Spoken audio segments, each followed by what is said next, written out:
अस्सलामुअलैकुम, welcome to farm and form. आज की छोटी सी वीडियो में आपको बहुत ही इंपॉर्टेंट कंसेप्ट दिया जाएगा।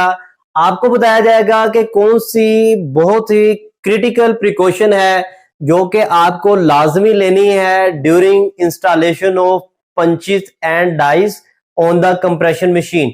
मीन अगर आप एक ऑपरेटर हैं और कंप्रेशन मशीन पे सेट इंस्टॉल कर रहे हैं तो आपको ऐसी कौन सी टिप है जिसपे हर वक्त और हर टाइम लाजमी से अमल करना है। और अगर आप फार्मर असिस्टेंट सुपरवाइज कर रहे हैं तो आपने अपने ऑपरेटर्स को कैसे ट्रेन करना है, ऐसा कौन सा इंपॉर्टेंट पॉइंट है जिसको आपने लाजमी से ऑब्जर्व करना है, नहीं तो आपको बहुत भारी नुकसान उठाना पड़ेगा। आपकी टूलिंग भी डैमेज हो सकती है और आपकी कंप्रेशन मशीन जो है उसका टर्रेट भी डैमेज हो सकता है। तो यहाँ पे हम बात कर रहे हैं कि हमने अगर अपनी कंप्रेशन मशीन पे एक सेट लगाना है, अपनी टूलिंग को इंस्टॉल करना है, तो दो केस होते हैं हमारे पास। या तो हमारी टूलिंग होती है राउंड शेप की, मीन हमारी डाइस के अंदर जो डाई बोर है वो भी गोल होता है और हमारे पंच की जो टिप है, जो डाया है, वो गोल होता है, गुलाई में होता है। दूसरी हमारे पास जो ऑप्शन होती है वो हमारे पास शेप्ड टूलिंग होती है। मीन हमारी जो पंच की टिप है वो ओब्लोंग होगी, कैप्सूल शेप होगी, हाफ मून शेप हो सकती है, या कोई भी ऐसी शेप हो सकती है जो कि राउंड नहीं होती। तो अब इस केस में आपने जब सेट को कंप्रेशन मशीन पे इंस्टॉल करना है तो कौन सी इंपॉर्टेंट प्रिकॉशन के ऊपर अमल करना है। सबसे पहले तो हम देखते हैं कि राउंड शेप जो टूलिंग होती है ये सबसे आसान होती है कंप्रेशन मशीन पे इंस्टॉल करने के लिए। सबसे पहले ऑपरेटर अपने टर्रेट को, मशीन को अच्छे से साफ क्लीन करने के बाद डाई को इंस्टॉल करता है और अपने पंच को जो है वो इंस्टॉल कर लेता है। पंच राउंड शेप का होगा तो आपका पंच हर टाइम अल्टीमेटली आपकी डाई बोर के अंदर ही जाएगा, क्योंकि उसकी जो अलाइनमेंट है वो मैटर नहीं करती कि आपने अपने पंच को कहां पे टाइट किया है, या आपने अपनी डाई की अलाइनमेंट जो है वो उसकी टिप के साथ लाजमी नहीं होता कि मैच करनी हो। क्योंकि आपकी डाई जहां भी टाइट हो, आपका अपर पंच जहां भी टाइट होगा, वो बेसिकली आपके डाई बोर के अंदर ही जाएगा, क्योंकि दोनों की शेप जो है वो राउंड है। लेकिन मसला कब आता है? मसला तब आता है जब आपने अपनी शेप्ड टूलिंग को, मीन ओब्लोंग टाइप की टूलिंग को इंस्टॉल करना होता है अपने टर्रेट के ऊपर। तो यहाँ पे जो मेन इंपॉर्टेंट प्रिकॉशन होती है, सारे ट्रेन्ड ऑपरेटर उसको ले रहे होते हैं। पर्पस फिर भी आपको यहाँ पे ये बताना है कि इस कंसेप्ट का पर्पस क्या होता है, मतलब क्या होता है, या जिनको नहीं पता उन्होंने इसको याद कैसे रखना है।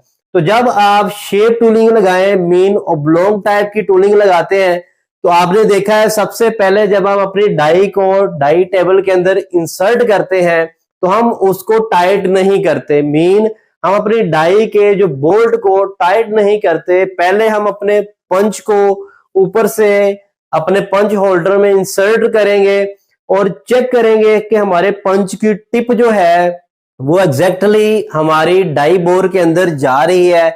जब वो एग्जैक्टली हमारी डाई बोर के अंदर जा रही होगी तो वहां पे आप दोनों की जो बेसिकली एंट्री पॉइंट है अलाइन करके अपनी डाई को टाइट करेंगे। इसी तरह लोअर पंच इंसर्ट करके, जैसा पीछे बताया गया था आपको कि हम पंच को लॉक करते हैं, तो राउंड शेप में भी बेसिकली लोअर पंच अपर पंच दोनों हर बार क्योंकि गोल होते हैं, डाई बोर भी गोल होता है तो डाई के अंदर ही जा रहे होते हैं, तो हम उनको मैच किए बगैर भी लॉक कर सकते हैं। यहाँ पे जब आप इसी तरह लोअर पंच को नीचे से इंसर्ट करेंगे, ऊपर नीचे करके आप अपने डाई में ऐसे चेक करेंगे कि प्रॉपर हर बार आपकी डाई के अंदर फ्रीली वो मूवमेंट कर रहा है। अपर पंच जो है वो भी फ्रीली आपकी डाई के अंदर मूव कर रहा है, मीन दोनों की अलाइनमेंट सेम है। तो फिर आप अपनी डाई को भी वहां पे उसके स्क्रू को टाइट कर देंगे और लोअर पंच को इंस्टॉल करने के बाद उसको भी लॉक करके आप अपनी पोजीशन को इंश्योर कर देंगे। अब क्या होगा अगर आप ये काम नहीं करेंगे? सपोज आपने डाई को अलाइनमेंट चेक किए बगैर ही स्क्रू के साथ टाइट कर दिया और अपर पंच जब ऊपर से आपने नीचे फेंका, मीन ऊपर से आपने नीचे इंसर्ट किया डाई होल्डर से, तो आपने उसको चेक नहीं किया कि वो डाई बोर के अंदर जा रहा है या नहीं जा रहा। इसी तरह आपने लोअर पंच डाई के अंदर इंसर्ट करने के बाद उसको टाइट कर दिया और जब आप मशीन को चलाएंगे तो अगर ये अपर पंच डाई के साथ अलाइन नहीं है तो इसकी टिप आप देख रहे हैं, पंच डाई बेसिकली थोड़ी सी पीछे उसके बोर के साथ हमने टाइट कर दी है, लेकिन जो ऊपर वाला पंच हमारा आ रहा है उसकी टिप डाई बोर से इतनी बाहर भी जा रही है। जब हमारी कंप्रेशन का राउंड स्टार्ट होगा तो जैसे ही पंच नीचे आएगा ये डाई के अंदर जाने की कोशिश करेगा, पर यहां से ये डाई के साथ स्ट्राइक करेगा और इसकी टिप यहां से डैमेज हो जाएगी। प्रेशर और स्पीड ज्यादा होगी तो बेसिकली ये डाई को भी डैमेज करेगा और इस प्रेशर के साथ जो स्ट्राइक होगी अगर वो हैवी होगा तो हमारा जो डाई टेबल है, टरट होता है, उसको भी डैमेज होने के चांसेस होते हैं। तो जब भी आपने शेप्ड टूलिंग को अपनी कंप्रेशन मशीन के अंदर इंस्टॉल करना होता है तो आपने हमेशा डाई को अपर और लोअर पंच की अलाइनमेंट और मूवमेंट फ्रीली चेक करने के बाद ही टाइट करना होता है ताकि कोई भी एक्सीडेंट ना हो सके। उम्मीद है आपको आज की वीडियो समझ आ गई होगी। वीडियो अच्छी लगी हो तो आगे शेयर करें, चैनल को सब्सक्राइब करें, farmanform.com मेरी वेबसाइट लाजमी से विजिट करें। अगली वीडियो तक के लिए इजाजत दें। अल्लाह हाफिज।